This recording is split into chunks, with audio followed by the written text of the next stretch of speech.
Hello, Matt Gilgenbach here, and I'd like to do a call to action to support our Kickstarter.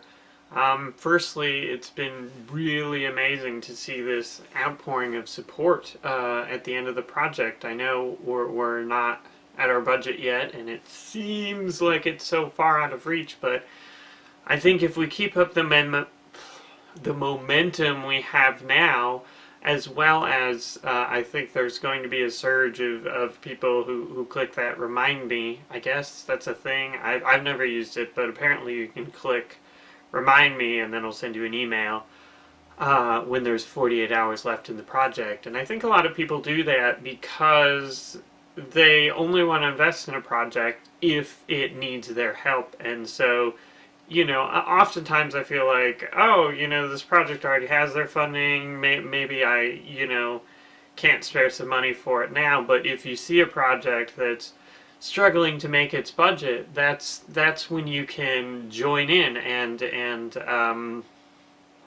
pledge and really feel like you made a difference. You were instrumental in making this project possible. So certainly, I'm hoping to get as many of those people as possible. Hopefully, they'll be the 48-hour clicker reminder people will provide quite a bit of support, but also the call to action. I'd like you guys to spread the word and tell your friends about our Kickstarter.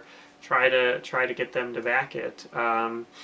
Because it is going to be difficult. I don't think, I think we can do it. I preface that with I don't think, but I definitely think we can do we can raise the money necessary, but I think it's going to be a challenge, and I think it's all about working hard, and certainly I'm working hard for the remainder of the campaign, and I hope you guys can help me in spreading the word and maybe considering some add-ons, and if you can spare extra money, that's great. If you can't, maybe just try to talk a friend into backing, because we can't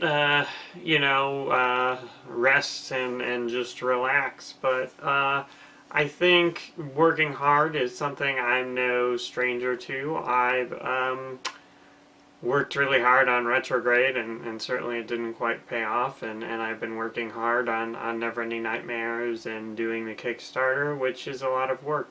But I think what I've worked the hardest on, and what has also been the most difficult thing for me, is recovering from mental illness. So certainly I've talked about my obsessive compulsive disorder and my depression, which in some respects is linked to my obsessive compulsive disorder. I mean, in that these intrusive thoughts and negative feelings, really contribute to the feeling of depression, the unhappiness.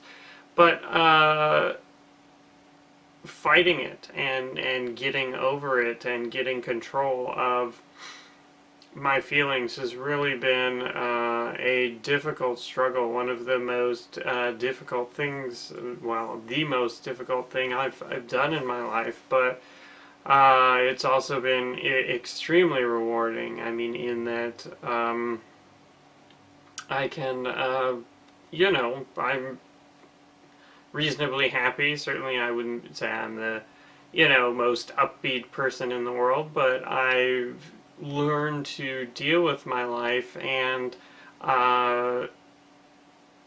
accept my mental illness for what it is and deal with it as such. And so it's a struggle, and dealing with mental illness continues to be a struggle. It's not that I'm cured, I'm on top of it, but I have gained the tools through a lot of hard work to deal with my mental illness and to make the best of my life. And really, I think that's the best I can do. I mean, given that there's no cure, given that I still suffer from it, but I think for me that's good enough. I used to think that I would never be cured, and I just looked forward and saw my life as just this unending despair, this just terrible burden of living, just stretch out as far as I could see in my future. But now that I've learned to deal with my mental illness, it's not that the outcome has changed. It's not that all of a sudden I'm cured, but it's that I can see the joys in life and the positive things. Obviously there's still going to be negatives and it's still a challenge, but I think learning how to deal with my life essentially as someone who suffers from mental illness has really changed it and made it pretty good.